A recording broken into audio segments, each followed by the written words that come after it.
We are here to review Superman. I watched it last night and I have my notes. But first, we're gonna go spoiler free and let me introduce the food I've chosen for this review. Because as you know, for these reviews, I always eat something, and you know, I was inspired by James Gunn's recent comments about this movie being about the immigration experience. So I thought, why not get some Chinese food? Dun dun dun. I don't know if you can see that. I got honey chicken, I got fried rice, and I got Mongolian beef. Oh, I'm gonna dump this on my plate. 3, 2, 1. Oh no! So I watched it last night, so I've had some time to think about it. And it seems like the internet's really loving it, which is good. It might just be early reactions because I know it's not out in America yet. It's good, I think, you know? Also, like I say in all of my reviews, I always say to just watch a movie without looking at any reviews, including mine. Come back to all of your favorite YouTubers or whatever after you watch the movie. Don't watch any reviews before watching a movie? What? Let's just tackle this one by one. So let's talk about the cast. Pretty much all great. Like I predicted, I think Nicholas Hoult as Lex Luthor is my favorite, followed by Rachel Brosnahan. Or yeah, I think that's her name, right? Brosnahan. Her as Lois Lane, she's really good. David Corenswet as Superman, he's good. But I think I may have been overhyped on him, you know, by like what everyone was saying. But he's good. He's a good Superman, but he's not like, whoa, you know? he'll probably get better as the movies go on. But yeah, everyone else is great. No complaints from me. Obviously, as usual with these movies, the cast isn't really, it doesn't really have any issues. They're great. So the plot, the plot. I'm a bit iffy on this. I think the plot in general is okay. The pacing and the structure of the story in total, it kind of doesn't work for me in the second half, but that's okay. It's not that negative. You know, it's not that much of a negative factor for me when thinking about this movie. Obviously, I'll get into it in spoilers, like a lot more, but some of it, I'm like, it just felt really weird, and I just thought like they had some great stuff going in the first half, and it kind of just got thrown off a bit off the rails by the second half, but you know. Man, this honey chicken, oh my God, I'm so hungry. Look at that. Look at that. Oh, look at that. Nothing like some good old artificial chicken. The cinematography and the CGI, let's clump them together. So the CGI, it was a bit rough at times. If you didn't like the CGI in some of the shots in the trailer, you're not gonna like it in the movie. That was me. I was hoping in some magical way that it will look better in the movie, but it was the same thing, so I was like, I don't know how I feel about this style, you know? The cinematography, the movie looks really good, especially in indoor scenes, like the interior scenes in the Daily Planet, in apartments, inside buildings, in Lex's building. Oh my God, it looks so good. But where I have an issue, right, is that I feel like this cinematographer, he worked on The Flash and he worked on Guardians of the Galaxy 2 and 3. I just feel like his cinematography style just doesn't fit well with CGI action set pieces. You know, like it just looks so weird and odd looking, and I feel like every time I see his work with lots of CGI, it just looks really odd. And that flying shot that James Gunn really likes of like the fisheye lens, basically like really close up, and it kind of distorts the face a little. I think everyone knows what I'm talking about, but there's a lot of that in this movie. A lot of it. I thought it was just gonna be like a one and done thing from that controversial shot from that one trailer, but there's so much of it. And I'm like, oh, this looks so goofy. Looks goofy, man. Alright, speaking of flying, the Justice Gang with Green Lantern, Hawkgirl, and Mr. Terrific, they're great in this movie. Mr. Terrific is definitely going to be a standout. I'm glad James Gunn made him really memorable in this movie because I feel like he's going to be a fan favorite from the general public after watching this movie, so that's good. And I just want to address this as well. People who are hoping that the Reeves-verse, the Batman universe, was going to be in the same universe as this one, that's not happening. If you've seen the Superman movie, there's no way they're in the same world. It's just not possible. And this world, it definitely throws you into the middle of the DC universe. Like there's no introduction, there's no slow build up. It's not like our world with like superheroes. No, it's like a full living universe that you just dropped in the middle of. It's insane. All right, let me eat some. Fuck. I think that was a chili.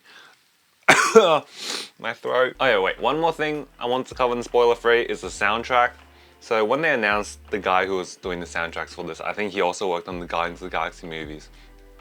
And everyone was like, I don't know, man. I don't know. Because I think we all know that the Guardians of the Galaxy soundtracks, they're not that memorable. It's more of James Gunn's needle drops that made it memorable. And I was one of those people, I was like, oh man, I'm not really sure about this choice for this movie, but if James Gunn thinks it's the best choice, then so be it. It's his movie. And I have to say, this movie soundtrack, it's completely unmemorable. And that's only because they rely on the original, I'm blanking on his name, but the original Superman theme from the 1978 one. They just use that, and that's the only thing you remember from it. I don't remember any other moment in this movie where I was like, damn, this soundtrack is hitting right now, you know? I know soundtrack stuff isn't really like a big experience for people, like they don't really care, like they don't even register that's happening, but I feel like to a character like Superman, soundtrack is really important, and I would have loved, you know, just an original theme. Like I was hoping they would have had like a secret original theme for the Superman, and they were just using the Christopher Reeve Superman theme just for the trailers and marketing, and they were going to surprise us for like a new theme, but that didn't happen, obviously. I definitely think that this movie could have used another like 15 to 20 minutes because I feel like there were just so many characters. I know James Gunn made the point like, oh, no one complained about Oppenheimer having too many characters. Well, that movie was like 3 hours long, wasn't it? Anyways, yeah, I just think like this movie needs some more breathing room and just I don't know, more character moments. There's a lot of good character moments in the beginning of the film, and then it just loses that in the second half. And I think that's what I need more of because the emotions don't really hit as hard without those character moments. Like the action's great, you know, I love Superman fighting, but there's no worth in it if the character moments aren't there. That like if you don't keep building up these relationships, and it's hard to do that with so many side characters. And I could just tell that some people who don't know anything about Superman, they're gonna watch this movie and there'll be a bunch of Daily Planet people who are, you know, featured in this movie, and for some reason they're like taken somewhere, and people are just gonna be like, wait, who is this person? Like, why are they here? Does that make sense? There's a lot of characters. I think it could have been more focused, which is ironic to say because, you know, this is a very trimmed down movie, it feels like. Scenes with Clark's parents, they don't hit as hard as they should, to be honest. Like, they're good, but it should have been better. By the way, if you've never seen me review a movie, I'm pretty critical. Okay, just FYI. Overall thoughts for spoiler free. I like this movie. I think it could have been better, but I think it's a decent starting point for the DC universe. I just think it could have had more character work and stuff. I just noticed one of my bed frames, wood planks are sticking out right now, so I'll probably break the bed tonight. That sounded weird. I mean, I'm probably gonna fall through. Anyways, I gave it a 4-star out of 5 on my letterbox, so there you go. I was considering giving it a 3.5. To be honest, I'm seeing like a 7.5 out of 10. That's my honest truth. But I think I'll have to re-watch it though, you know, to get like a proper opinion of the movie. I don't know, the pacing was just so weird. Anyways, that's it. I'm gonna shut up because I wanna eat and I also wanna talk about spoilers.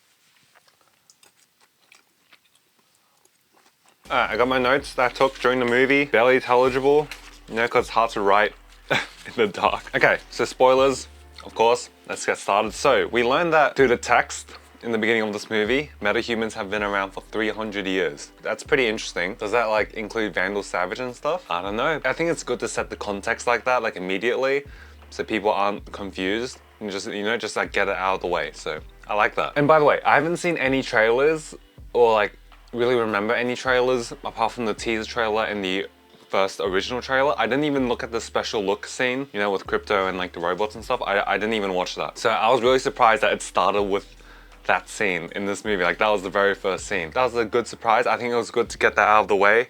And then we get Bradley Cooper.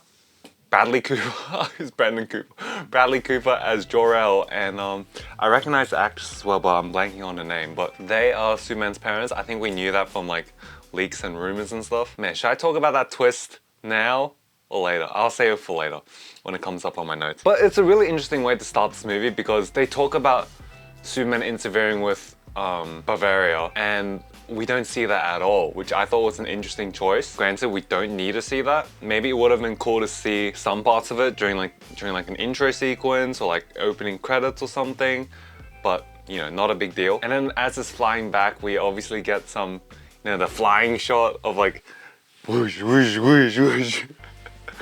Man, that shit looks so... I don't like that shot at all. And like I said before, there are so many of it for Hawkgirl, especially for Hawkgirl. Oh my god. How to make Isabella Merced look unattractive. I didn't think it was possible. She still looked good in those shots, I can't lie. But those shots definitely tried their best, like especially on Superman as well. Oh my god. I do not like those shots. I thought it was a pretty interesting route, how they went with Lex being able to control the Hammer of Bavaria / Ultraman through like voice controls, and like he just memorized the entire list of fighting Superman. I like that because it shows his dedication to wanting to hurt Superman. Like he wants to do it himself, but not really. And they really hyped up this Hammer of Bavaria, but like it's revealed that's Ultraman like the first 10 minutes. And then we go into Lex's pocket dimension, pocket universe, whatever they call it. And then there's this guy, what do they call him? Like that, the guy who steers the little passenger thing in that pocket universe, that really alien looking pale guy. I forgot to look that up before recording this video, but yeah, who was that? I tried to place it in my head like, oh, what Superman character is that? But I couldn't recognize him. The Daily Planet looks really good, especially like the lighting, and oh man, it looks good. When there's no CGI, this cinematographer pops off. Like I said before, it just looks really good.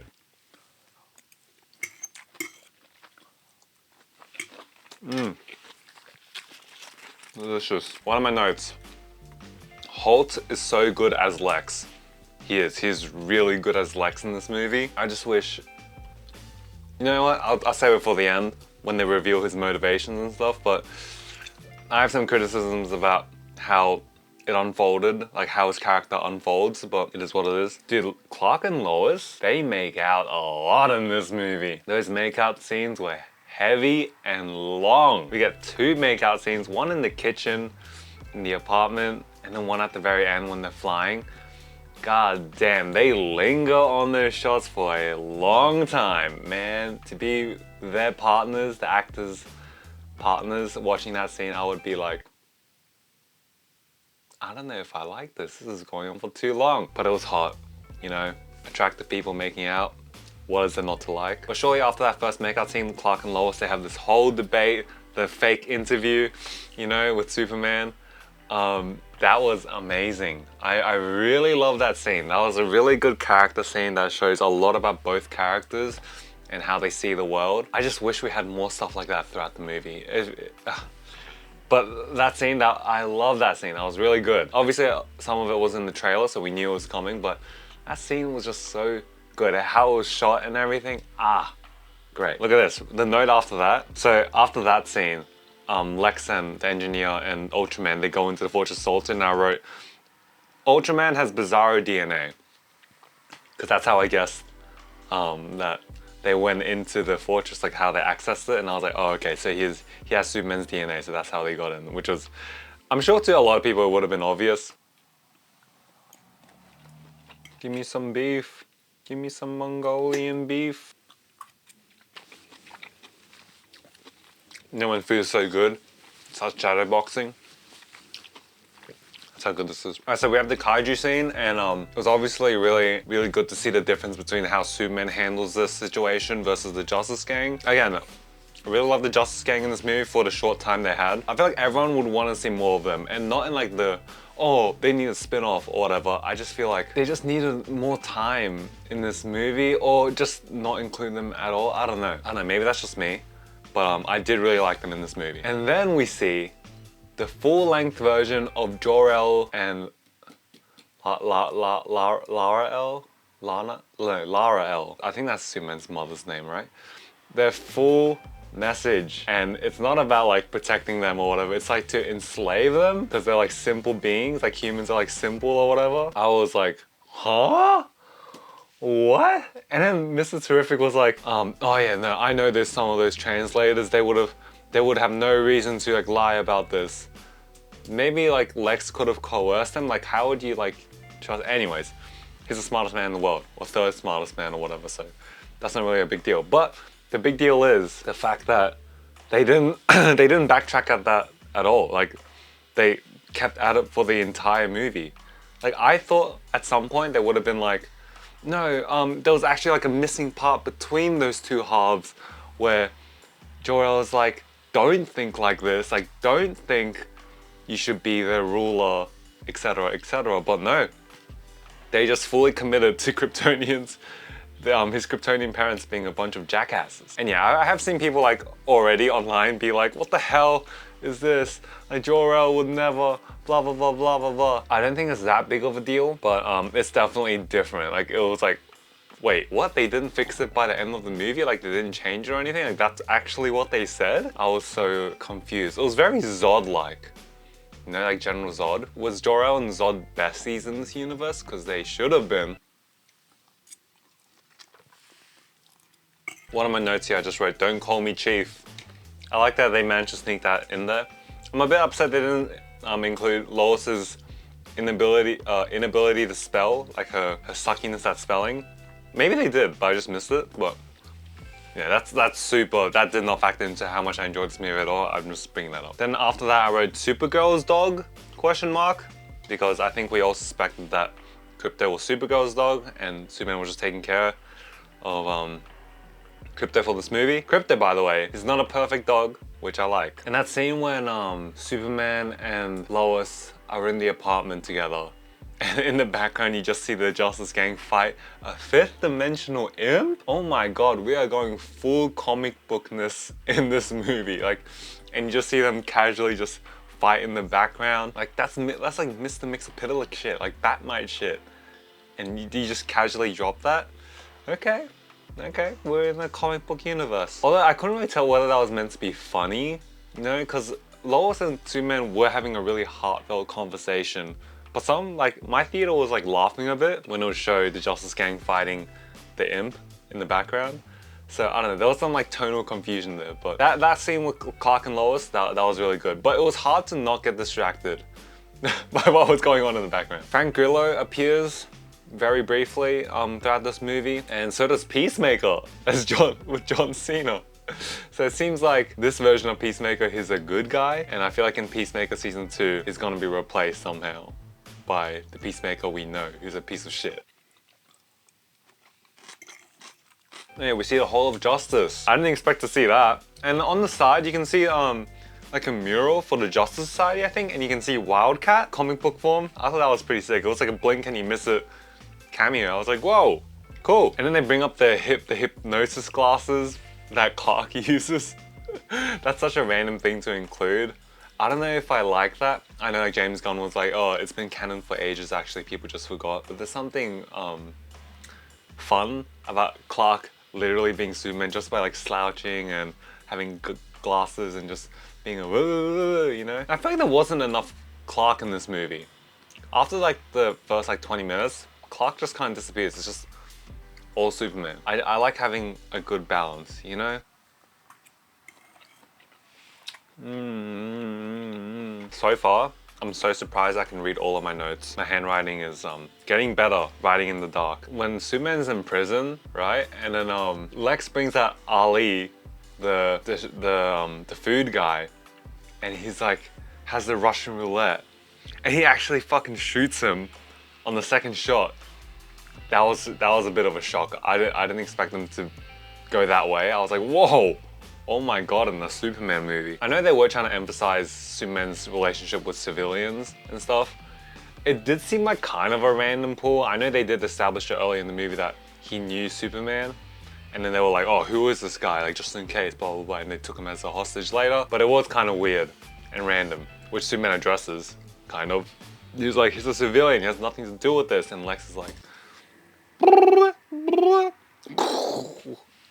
my god, I was like, damn, Luthor, you're a savage. And to rescue Superman, Mr. Terrific comes in with Lois Lane, and Mr. Terrific gets this highlight moment of the movie where he just fucking takes out everyone with his T-spheres, and I think, was it a one shot, like a one take? I think it was hard to tell with the CGI, like, because I'm pretty sure they would have stitched it together and stuff. But that was sick. I think a lot of people in my theater liked that scene. The henchman under Lex, the black guy, apparently he was Otis. Did not expect that. If you've seen the original Superman movies, you know who Otis is, hopefully. I don't know if you can hear what's going on outside. Oh my god, that's loud.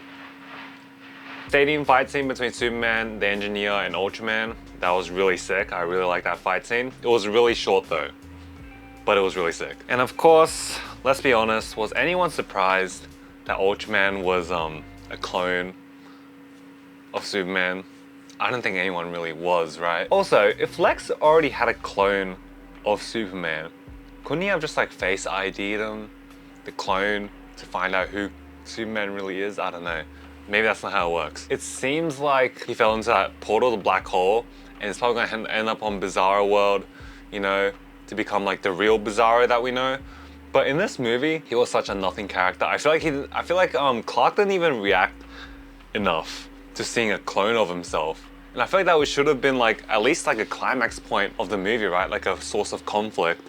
But they just went like, oh yeah, it's a clone, you know. Yeah, Ultraman in this movie, he's just muscle, you know. I guess I shouldn't expect too much, and including the Engineer as well. She was cool. I liked her powers, you know.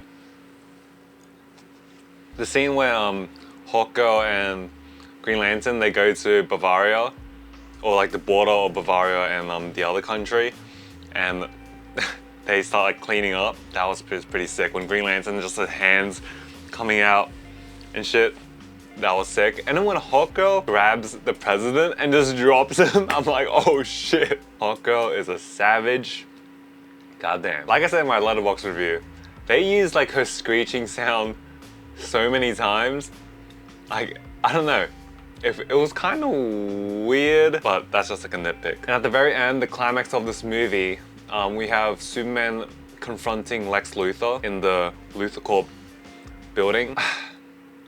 I don't know, I feel like this could have gone better. When Superman has like I'm human monologue, I think some people will like that, but I didn't really. Like, it was just a bit too on the nose, and there wasn't really anything building up to it. The theme of him being an alien wasn't that much of a heavy presence in this movie, so that monologue just kind of felt like it came out of nowhere. Like, it is a very Superman monologue that you would expect to find in the comic, but that's only if the story themes align with that monologue to work as a climax point and as a relief and a satisfying delivery. But otherwise, if you don't have these themes building up to it, like about him being an alien and Lex Luthor constantly being like, oh, this guy's just an alien, blah, blah, blah, which he does in the movie, a little, but you only learn about Lex's true motivations after that monologue, so that monologue didn't really hit as hard. And the whole Lex plan was so convoluted as well. I was weirded out by the fact that he was supposedly into real estate again, because in Superman 1, he's super into real estate. Superman 2, he wants to be King of Australia. In Superman Returns, he wants to create new land out of kryptonite or whatever. And in this, like, he wants to take over half this country and call it Luthoria or whatever. And I was like, what, again? But of course he says that wasn't his true plan. He just wants to kill Superman because he is filled with envy. But that's only a motivation that's revealed at the very end. I don't know, I just wish that like they built Lex Luthor and his character and his motivations up throughout the movie rather than just saving it for the end. Does that make sense? I don't know. Because by masking his motivations throughout the entire movie and saving it to the very end, it kind of gives the movie less drive about his character, like from his character, and makes him less interesting only until the very end. And then you have to rewatch the movie knowing that that was his motivation the whole time, so it's just not as interesting if you're watching it for the first time, which a lot of people will be. And then Krypto comes in and he does like the whole Hulk Loki thing from the Avengers 2012 movie. That felt a bit corny. You know, okay, I'm gonna say this about Krypto. I think that was too much Krypto. Alright, I know you dog lovers are gonna be mad at me for saying that. Like, Like fucking, I don't know why people love dogs so much. I mean, dogs are great, but I feel like there was too much crypto in this movie. I feel like I spent more time with crypto than I did with Lois Lane and Lex Luthor. I don't know, I just feel like they just needed more time with the main three, you know, with Superman, with Lois, and with Lex. I don't know how to put this into words. Like you get a lot of character moments, like I said before, you get a lot of character moments in like the first third of the movie. And then after he escapes from, or after he gets in prison, or escapes from prison, that's when the third act starts, like with the dimensional rift opening up. And then they go to the Smallville house with Ma and Pa Kent. And I guess that's meant to be like the calm before the storm, you know, like where like the hero is like at his lowest. And like that's where like he finds the courage to, you know, take on the final battle. But it just really didn't feel like that for some reason. As soon as the dimensional rift starts opening up, it felt like, I don't know, that was like halfway throughout the movie, right? Or it felt like halfway throughout the movie. And then apparently that's the beginning of the third act though. So it's hard to focus on like the calm before the storm when this dimensional rift has already started opening up and like it's about to like kill the world or whatever. So the parent scene didn't hit as hard as it should have. You know, I don't know, there was something about that parent scene in Smallville. I know what they're trying to do, but it just lacked weight. I don't know, it didn't go through the surface for me. It just felt like I don't know these people. Like I don't know this Ma and Pa Kent. Like they appeared for like 10 seconds in the beginning of the movie, and then you're expecting me to just like believe this emotional weight. Of course you expect me to believe it because they're his parents, like logically. But that's different from like filmic language where you see them interact with each other a lot, you know? I don't know if any of this is making sense. I'm just trying to put thoughts into words right now. Also, I should probably quickly address Metamorpho. Yeah, he's cool. I really like the actor. He was in Barry, he was in Gotham, so I knew he was going to do a good job. I think most of it was practical effects, so that looked really good on screen. Yeah, overall, I liked the movie. You know, good action scenes. The villains, they were okay. Like I said before, Nicholas Hoult is great as Lex Luthor, but I just wish he was written with more presence throughout the movie. Maybe that's a bad way of saying it because he does like pop up every now and then, but it's just so hard to distribute character time to each character with so many characters in this short of a movie. And I don't know if this is a controversial opinion, right? But I feel like the first half of the movie, where you get to spend time with these characters and where it establishes the world and stuff, I feel like that was way better than the second half of the movie where it's just like CGI action and stuff. Not including the parent scene. Yeah, I'm just rambling at this point. I'm just trying to get my thoughts out. I'm just trying to cover every base. I'm trying to think of everything that happened in the movie. Oh yeah, Supergirl. Supergirl appears. Yeah, she's gonna be great. I knew she was gonna be great. I know people who knew her because she grew up in Sydney. Millie Alcock, shout out. The end credit scenes, that's pretty much nothing, right? It was whatever, but overall, good movie. I just wish there was more time. I think 10 to 15 more minutes would have done this movie some good. I would have liked to dive deeper into Lex Luthor rather than just at the very end. Would have liked a bit less crypto and more time dedicated to, you know, other characters. The cast of characters is just a lot. And I know James Gunn usually deals with a big cast of characters, but I don't know, it just felt like a lot in this movie. But overall, I think I enjoyed it. Like I said before, the third act, it just feels really weird, like how it starts and how it ramps up to it, if you can even call it ramping up to it, because you know, he's just chilling at Smallville while we know that there's this dimensional rift opening, and that's already part of the third act. So anyways, yeah, I think I like Guardians of the Galaxy Volume 3 better than this. I haven't seen Guardians of the Galaxy Volume 1 in a while. Did I enjoy the Suicide Squad more than this? Maybe. I think so, actually. But Superman, it's a good flick, I think. A good start to the DCU. Definitely not bad.